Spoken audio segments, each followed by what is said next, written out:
பிட்டு வியாபாரத்தில் நினச்சிக்க போறீங்க. உங்கள் சிஎம் அதாவது கொண்டு வர சொல்லுங்க. தொடப்பக்கட்டை எடுக்கக்கூடாது அப்படின்னு நான் பார்ப்பேன். எனக்கு என் புருஷனை விட விஜயை தான் பிடிக்கும் அப்படின்னு சொல்கிற பெண்கள் இங்கே யாருமே கிடையாது. மேடையில் திருநங்கையும் பெண்களையும் அழகு பார்த்து உட்கார வைத்த கழகம் தாங்க திராவிட முன்னேற்ற கழகம். ஜென்சி மேடையில் திராவிடத்தை பற்றி பேசுறதுக்கான முக்கியத்துவம் என்ன? அப்படி என்ன பண்ணிடுச்சு திராவிடம்?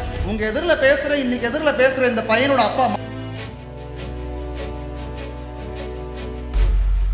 வாடகை சோஃபா 20 ரூபா விலைக்கு வாங்கினா 30 ரூபான்ட்டு சோஃபா வச்சு எல்லாரும் இழுத்துன்னு போயிட்டாங்க. நீ வேணா உங்க அண்ணனுக்கு நான் அப்பாட்டியா இருப்பேன் அப்படின்றல. எங்க கழகத்துக்கு எங்க பிள்ளைங்களாவும் எங்களுக்கு அப்பா ஸ்டாலினாவோ தான் இருந்துட்டு இருக்காரு, உதயன் அண்ணாவோ தான் இருக்காரு. உனக்கு வப்பாட்டியா இருப்போம்னு சொன்ன கும்பலுக்கு நடுவில் உதவிக்கு நாங்கள் அண்ணாவா இருக்கோம்னு சொல்றது எனக்கு பெருமை தான். ஏ மிஸ்ஸாரியை பார்த்தோம்டா நாங்க உட்காந்துக்கு. லாட்ரி கேமரா இருக்கா? Lion is always a lion. லைவை கட் பண்ணுற தொடப்பக்கட்டை நீ லயன் இஸ் ஆல்வேஸ் லயனா? இந்த யூடியூப்ல சட்டசபையில் நடக்கிற நிகழ்ச்சியை உள்ள கொண்டு வந்ததே உதயநிதி ஸ்டாலின். அது எத்தனை பேருக்கு தெரியும்? இன்னைக்கு ராஜ்மோகன் சொல்லிட்டு இருக்காரு, நாங்கள் வரலாற்று சிறப்பு மிக்க பண்ணிட்டு ஸ்டிக்கர் ஒட்டுறது மட்டும்தான் உங்களுக்கு வரலாறு, இன்னொருத்த பெத்த பிள்ளைக்கு இனிஷியல் வைக்கிறது மட்டும்தான் உங்க வரலாறு. உண்மையாகவே சொல்கிறேன், அந்த மனுஷனை இட்டுன்னு போகிறது மட்டும்தான் இங்கே பிரச்சனையே. அது பேசவும் மாட்டேங்குது, ஒன்றும் பண்ண மாட்டேங்குது. இந்த பிஜேபியில் ஒரு பொம்மை நிற்கும் தெரியுமா? சோசியலிசம் பார்த்து வளர்ந்த கட்சி, ஜோசியலிசம் பார்த்து போயிடாதீங்க.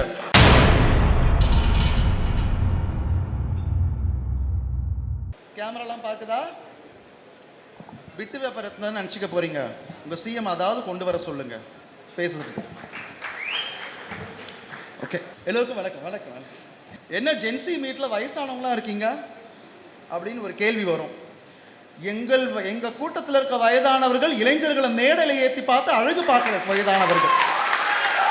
எங்கள் கூட்டத்தில் இருக்க வயதான எங்கள் கொள்கைகளும் சித்தாந்தங்களும் கோட்பாடுகளும் சொல்லி கொடுத்த வயதானவர்கள். உங்கள் வயதானவர்கள் மரத்து மேலே ஏறுறதும், டிரான்ஸ்ஃபர் மேலே ஏறுறதும், சேரை உடைக்கிறதும், செருப்பை பீயறதும், அந்த மாதிரி தரம் கெட்ட இளைஞர்களை வந்து இங்கே நாங்கள் வளர்த்து விடலை. ஏன் ஜென்சி மீட்? ஏன் தாம்பரத்தில் ஜென்சி மீட்? ஜென்சி மீட் அப்படின்றத சூர்யா முன்னாடி சொல்லியிருந்திருக்கணும். எங்ககிட்டயும் இளைஞர்கள் இருக்காங்க, இங்கேயும் அறிவார்ந்த அரசியல் பேசுகிற இளைஞர்கள் இருக்காங்க. எனக்கு என் புருஷனை விட விஜயை தான் பிடிக்கும் அப்படின்னு சொல்கிற பெண்கள் இங்கே யாருமே கிடையாது. மேடையில் திருநங்கையும் பெண்களையும் அழகு பார்த்து உட்கார வைத்த கழகம் தாங்க திராவிட முன்னேற்ற கழகம். இங்கே தொடப்பக்கட்டை எடுக்கக்கூடாது அப்படின்னு நான் பார்ப்பேன். சரி, ஓகே. முதல்ல எதிர்கட்சின்னு வருது. இன்றைக்கு வரைக்கும் அவங்க தான் வந்து எதிர்கட்சி மாதிரியும் நாம் ஆளும் கட்சி மாதிரியும் இருந்துட்டு வருது, குறை சொல்கிறதில்ல. அதனாலேயே அவங்கள ஆளும் கட்சி என்னால் எடுத்துக்கவே முடியல. ஓகே, மற்ற கட்சியை வந்து குறை சொல்கிறதுக்கு முன்னாடி திராவிடம் என்ன செஞ்சது என் வாழ்க்கையில்? திராவிடம் ஏன் முக்கியம்? ஜென்சி மேடையில் திராவிடத்தை பற்றி பேசுறதுக்கான முக்கியத்துவம் என்ன? அப்படி என்ன பண்ணிடுச்சு திராவிடம்? உங்கள் இன்னைக்கு எதிரில் பேசுகிற இந்த பையனோட அப்பா மாட்டுக்கறி கடை வச்சிருந்தாரு, இன்னைக்கு மேடையில் ஏறி பேசுகிறான்னா அதுக்கு திராவிட முன்னேற்ற கழகம் காரணம். 1991 பெரும் படுதோல்வி. 2 சீட்டு ஜெயிச்சுமா டாக்டர், 2 சீட்டு ஜெயிச்சுமா. அப்புறம் தான் அந்த வருஷம் தான் பிறக்கிறேன் நான். 2 சீட்டு, இப்போ 59 சீட்டில் இருக்கும். 70 இருந்தும் வாடகை சோஃபா 20 ரூபா விலைக்கு வாங்கினா 30 ரூபான்ட்டு சோஃபா வச்சு எல்லாரும் இழுத்துன்னு போயிட்டாங்க. என்ன பண்ணுறதுன்னு தெரியல. அந்த வருடம் பிறந்ததான் நான். ஸ்கூல்லலாம் படிக்கும்போது உங்கள் அப்பா என்ன பண்ணுறாரு அப்படின்னு கேட்பாங்க. இந்த கதையை நிறைய இடங்களில் சொல்லிட்டு இருக்கேன் நான். ஏன்னா தெரியணும், இந்த இடத்துல கழகம் பண்ண பெரிய தப்பு நாம் பண்ணதை சொல்லாமல் விட்டது தான் பெரும் தப்பு. உங்கள் குழந்தைகளுக்கெல்லாம் சொல்லுங்கள். குழந்தைகள்லாம் வச்சுட்டு இருக்கீங்கல்ல, இந்த மேடையில் ஒரு அண்ணன் வந்து பேசினாரு, அவர் யார் தெரியுமா, அவருக்கு இந்த கழகம் என்ன பண்ணிச்சு தெரியுமான்னு சொல்லுங்கள். உங்கள் அப்பா என்ன பண்ணுறாரு அப்படின்னு ஸ்கூலில் கேட்பாங்க. எங்கள் அப்பா கறிக்கடை வச்சுருக்காரு மிஸ் அப்படின்னு சொல்லுவேன். என்ன கறிக்கடை அப்படின்னு? மாட்டுக்கறி கடை அப்படின்னதும் ஒரு பார்வை ஒன்று வரும். அந்த மாட்டுக்கறி கடைன்னு சொன்னதுக்கப்புறம் ஒரு பார்வை வரும் தெரியுமா? அந்த பையனுக்கு இன்ஜினியரிங்கோட என்ட்ரன்ஸ் கிளியர் பண்ணது கலைஞர் அவர்கள். முத்துவேல் கருணாநிதி ஸ்டாலின்னே வருது எனக்கு. கலைஞர் அவர்கள் முதல் பட்டதாரிக்கு ஸ்காலர்ஷிப் கொடுக்குறாங்க. முதல் பட்டதாரியை வந்து படிக்க வைக்கிறாங்க. இவ்வளவு படிக்க வச்சு மாட்டுக்கறி கடைக்கார பையன் அப்படின்னு சொல்லிட்டு 2 நாளுக்கு முன்னாடி தலைவரை பார்த்தேன். சாஷா என்னை இன்ட்ரோ பண்ணுறாங்க. சாஷா அக்கா ஆல் இண்டியா ரேடியோவில் ஆர்ஜிவாக வேலை செய்கிறான் அப்படின்னு சொல்கிறாங்க. கறிக்கடைக்கார வீட்டு பையன் சொன்ன காலம் போயிட்டு ஆல் இண்டியா ரேடியோவில் ஆர்ஜியா வேலை செய்கிற அந்த பையன் தலைவர் இதில் காமிச்சாங்கல்ல, அந்த கழகம் இது. அந்த கழகத்தை பற்றி நான் பேசாமல் விட்டோமே, பேசிதானே ஆகணும். 4ஆம் தேதி வரைக்கும் எங்கே இருந்தீங்கன்னே தெரில நீங்கள்லாம். 4ஆம் தேதிக்கு அப்புறம் தான் நானும் வெளியே வந்தேன். என்ன பண்ணுறது ஏது பண்ணுறதுன்னு யோசிச்சிட்டே இருக்கும்போது தான் ஹேம்நாத் தான் சொன்னார், இல்லை நம்ம ஏதாவது பண்ணியே ஆகணும், கழகத்தை கொண்டு வரணும் அப்படின்னு சொன்னார். எஸ், கொண்டு வரலாம் அப்படின்னு சொல்லிட்டு என்ன பண்ணலாம் அப்படின்னு யோசிக்கும்போது முதல்ல மற்ற மக்கள்கிட்ட கொண்டு போய் சேர்க்கணும். நம்ம என்ன பண்ணோம், நம்ம கழகம் என்ன பண்ணுச்சு, பெண்களுக்கு என்ன பண்ணுச்சு, படிக்கிறவங்களுக்கு என்ன பண்ணாங்க. ஒரு சமூகத்தில் ஒரு மனுஷனை உயர்த்துனா, ஆமாம் குடும்ப கட்சின்னீங்களே, ஒரு குடும்பமே உயர்ந்து ஒரு சமூகத்தில் நிற்குதுன்னா ஆமாம் இது குடும்ப கட்சி தான். நீ வேணா சொல்லிக்க குடும்ப கட்சின்ட்டு, நீ வேணா உங்கள் அண்ணனுக்கு நான் அப்பாட்டியாக இருப்பேன் அப்படின்றல. எங்கள் கழகத்துக்கு எங்கள் பிள்ளைங்களாவும் எங்களுக்கு அப்பா ஸ்டாலினாக தான் இருந்துட்டு இருக்காரு, உதயன் அண்ணாவாக தான் இருக்காரு. யாரோ ஒருத்தர் உதய அண்ணான்னு சொல்லிட்டாருன்னு கிண்டல் பண்ணிங்களே. நாங்கள் உனக்கு வப்பாட்டியா இருப்போம்னு சொன்ன கும்பலுக்கு நடுவில் உதவிக்கு நாங்கள் அண்ணாவா இருக்கோம்னு சொல்றது எனக்கு பெருமை தான். யார்கிட்ட ஹே மிஸ்ஸாரியை பார்த்தோம்டா நாங்க உட்காந்துக்கு. லாட்ரி கேமரா இருக்கா?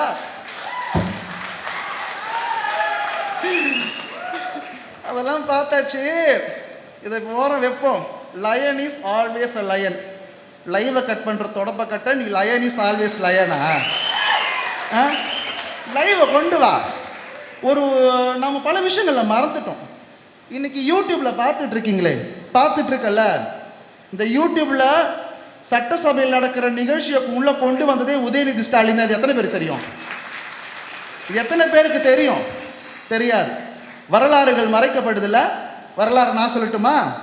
உதயநிதி என்ன பண்ணாருன்ட்டு. உதயநிதி ஸ்டாலின் ஏன் இவ்வளோ பெரிய மனுஷன் அப்படின்னு நான் வியந்து நேற்று தான் அந்த ஒருத்தர் சொல்லும் போது தான் தெரிஞ்சுது. அந்த நபரும் இந்த கூட்டத்தில் தான் இருக்காரு. ஜல்லிக்கட்டு அப்போது சோஷியல் மீடியா பூம் ஆகுது. அப்போ இந்த அதுக்கப்புறம் இந்த நெடுவாசல் பிரச்சனைக்கு அப்போல்லாம் ஜெயக்குமார், அமைச்சர் ஜெயக்குமார் இருக்கார்ல, ஃபுட்பால்லாம் விளையாடுவார்.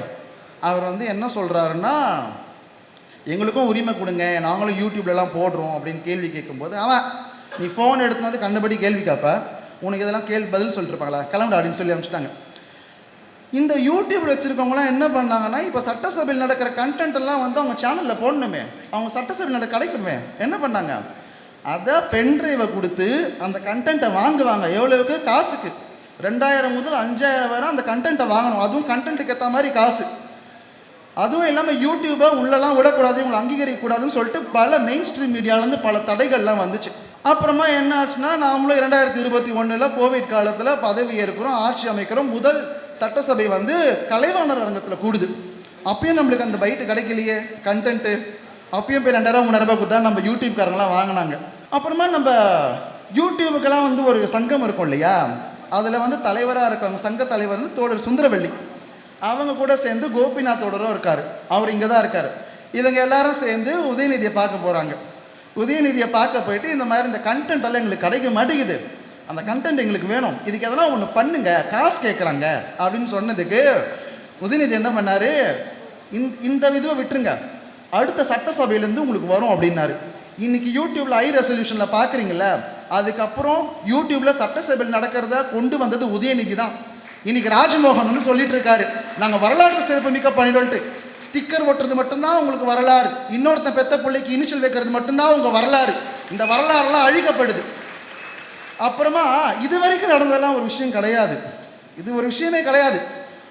இந்த யூடியூப்ல வந்ததுக்கப்புறம் இதுக்கு நன்றி சொல்கிறதுக்கு போகிறாங்க. உள்ள நன்றி சொல்கிறதுக்கு போகும்போது அவரோட பிஏ ஒருத்தர் செந்தில்னு ஒருத்தர் இருக்கார் உதயநிதிக்கு. அவர்கிட்ட கேட்டு சொல்கிறாங்க, நாங்கள் தலைவரை பார்க்கணும், இளந்தலைவரை பார்க்கணும், பெர்மிஷன் வாங்க. அதுக்கு உதயநிதி ஒன்று சொல்கிறாரு, இதெல்லாம் ஒரு விஷயம் கிடையாது, நன்றிலாம் வேணாம், நீங்கள் வேலையை பாருங்கள், நானும் என் வேலையை பார்க்குறேன்னு வந்துட்டார். அந்த நன்றியை கூட வாங்காத தலைவர் தான் எங்கள் தலைவர் உதயநிதி. நீ போட்டு ஸ்டிக்கர் ஓட்டினதுக்கு உனக்கு தொடப்ப கட்டைங்களா, இவ்வளோ விஷயங்கள் இங்கே இருக்குது. பீஃப் மாட்டுக்கறி வெட்டுறதுக்கு ஒரு தடை ஒன்று விதிச்சாங்க இப்போ இந்த பக்ரீத்தில்.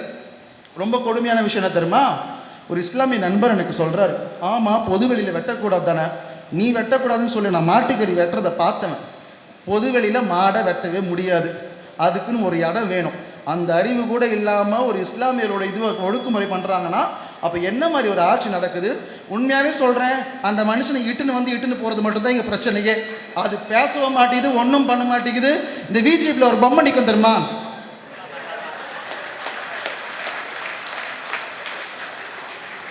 இதே தான்.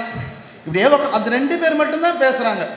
ராஜ்மோகனும் அவர் யார், ஆதவர்ஜுனம் 2 பேர் தான் வாடகை வாயத்தாங்க போல. ஒருத்தர் இங்கே பல பொய்கள் நடக்கு தெரியுமா. அமைச்சர் சரத்குமார் என் கிளாஸ்மேட்டு, நாங்கள் 2 பேர் க்ளோஸ் ஃப்ரெண்டு. ஒரு மேடையில் சொல்கிறாரு, நான் கவர்மெண்ட் ஸ்கூலில் படித்தேன். எப்போ தம்பி உன் முன்னாடி ரோல் நம்பர் நான் தான், உன் கூட பச்சவன்டா நான், டே பாச நேசமணி நான் தான்டா உன் ஃப்ரெண்டுன்ற மாதிரி. அது வேற இந்த கலாட்டா சேனல்காரர் இருக்கான் பாரு, இந்த யூடியூப் சேனல்லாம் சில சேனல் இருக்குது. முதல்ல அவனுங்களை போய் கலாட்டா பண்ணி விடணும். எங்கே இழவு விழுந்தாலும் முதல்ல போய் நின்றானுங்க. வீடாக தான் நான் தான் கல்யாணம் மாப்பிள்ள, இழவு வீடு தான் நான் தான் போனோம். நம்ம யூடியூப் உட்காந்துறல, நான் வந்து கவர்மெண்ட் ஸ்கூலில் படித்தேன், நான் ரொம்ப பாவப்பட்ட குடும்பம். இல்லை பொய், இதெல்லாம் பொய். நான் அங்கே தான் உட்காந்துக்கிறேன், கூட படித்த ஃப்ரெண்டு நான் சொல்கிறேன். அது கவர்மெண்ட் ஸ்கூல்லாம் இல்லை, government aided private institution. The Madras Seva Sadan higher secondary school தான் அவர் படித்த ஸ்கூல். 11th 12th அவர் 12th அங்கே சேர முடியல. ஏன்னா 11th 12th நான் கம்ப்யூட்டர் சயின்ஸ் குரூப்பு, அந்த கம்ப்யூட்டர் சயின்ஸ் குரூப்பை கொண்டு வந்ததும் கலைஞர் தான். அந்த குரூப்பை கூட அவனால் படிக்க முடியாமல் வள்ளுவர் குருக்கத்தில் காமர்ஸ் குரூப் படிக்க போயிட்டு இப்போ உக்காந்துட்டு நானும் பாவப்பட்டு இந்த கவர்மெண்ட் ஸ்கூலில் தான் படித்தடே ஊருக்கு சொல்லு, ஏங்க கேமரா என்கிட்ட வேணாம். இவ்வளோ விஷயங்கள் இங்கே நடந்துட்டு இருக்கு. இதை எல்லாருக்கும் தெரியப்படுத்தணும், உங்கள் குழந்தைகளுக்கு சொல்லுங்க. அடுத்து ஏன் இது திராவிடம் என்ன பண்ணுச்சு, ஒரு பையன் படித்து மேலே வந்து ஒரு சமூகத்தை ஒரு மேலே நின்று பேர் முன்னாடி இத்தனை பேர் முன்னாடி பேசணும் அப்படின்னா திமுக தான் காரணம், திராவிடம் தான் காரணம். என் வாழ்க்கையை மேம்படுத்தின திராவிடம். இதையே நம்ம எல்லாம் பேசாமல் விட்டுட்டோம். அடுத்தடுத்த கதைகள் சொல்லுங்கள், நாம் ஜெயிச்சிருவோம் அப்படின்ற ஒரு மதப்பில் இருந்துட்டோமோ அப்படின்ட்டு எனக்கு ஒரு சந்தேகம். நம்ம ஜெயிச்சு ஏன்னா பண்ணிட்டோம், நீங்கள் பண்ணலன்னு சொல்லவே இல்லை, பண்ணிட்டீங்க, அதை சொல்லாமல் விட்டுட்டீங்க, அதை மட்டும் சொல்லுங்கள். இன்னொரு விஷயம், சோசியலிசம் பார்த்து வளர்ந்த கட்சி, ஜோசியலிசம் பார்த்து போயிடாதீங்க. சினிமாலயம் பார்த்து வந்திருக்கு, அறிவாலயத்துக்கு வாங்க. அம்மாடியா சத்தியமாக இதில் சொல்கிறேன், 10 அம்சா இருப்பீங்க. டே அம்சாக்களா இங்கே வந்திருக்கீங்கல்ல, அறிவை வளர்த்துட்டு போங்க. ஏன்னா அந்த ஆதவ் சொன்னார் 1500 ரூபா கொடுக்குறாங்களாம், இன்னும் காசுக்கு போயிட்டு இருக்கீங்க அப்படின்னா நான் ஒன்றும் பண்ண முடியாது, வேணா சொல்லி உனக்கு 10 ரூபா எக்ஸ்ட்ரா போட்டு கொடுக்குறோம், அறிவாலயத்துக்கு வா, அறிவை வளர்த்துட்டு போ. நன்றி வணக்கம். தமிழ்நாடு போராடும், தமிழ்நாடு வெல்லும் அப்படின்றத சொல்லி வாய்ப்பளித்ததுக்கு ரொம்ப பெரிய நன்றி. என்னுடைய தாம்பரத்தில் என்னுடைய முதல் மேடை இது, அதுவும் திமுகவாக நான் பேசுகிறேன் அப்படின்றது எனக்கு பெரும் மகிழ்ச்சி. இந்த கழகத்தை அடுத்து எங்கள் அப்பா ஸ்டாலின் அவரை நம் சீட்டில் உட்கார வைக்காம நான் ஓயவே மாட்டேன்டா. திமுகவுக்கும் எனக்கு நடுவில் யாரு வந்தாலும் நிர்வாகம் பொறுப்பல்ல. இது கிட்டத்தட்ட ஒரு 3rd கிரேட் ரவுடி பேசுற வார்த்தை. அப்போ இவங்களுக்கும் திமுகவுக்கும் நடுவில் வந்தது யாருன்னா கூட்டணிகள் தான் இருந்தாங்க. நாங்க வெளியே இருந்து ஆதரவு தெரிவிக்கிறோம். நேத்திக்கு அவர் அவமானப்படுத்தினது கூட்டணி கட்சி தான் அவமானப்படுத்திருக்காரு. ஐஎம்எல்ஆ இருக்கட்டும், விசிகே இருக்கட்டும். நான் காங்கிரஸை பத்தி பேச நான் தயாராவே இல்லை. ஏன்னா காங்கிரஸை வந்து ரொம்ப பெரிய மதிப்பான ஒரு பார்வையில பார்த்தது. நான்லாம் வந்து எனக்குலாம் காங்கிரஸ் எல்லாம் அவ்வளவு பிடிக்கும். ஆனா இந்த எலெக்ஷன்ல அவங்க பண்ண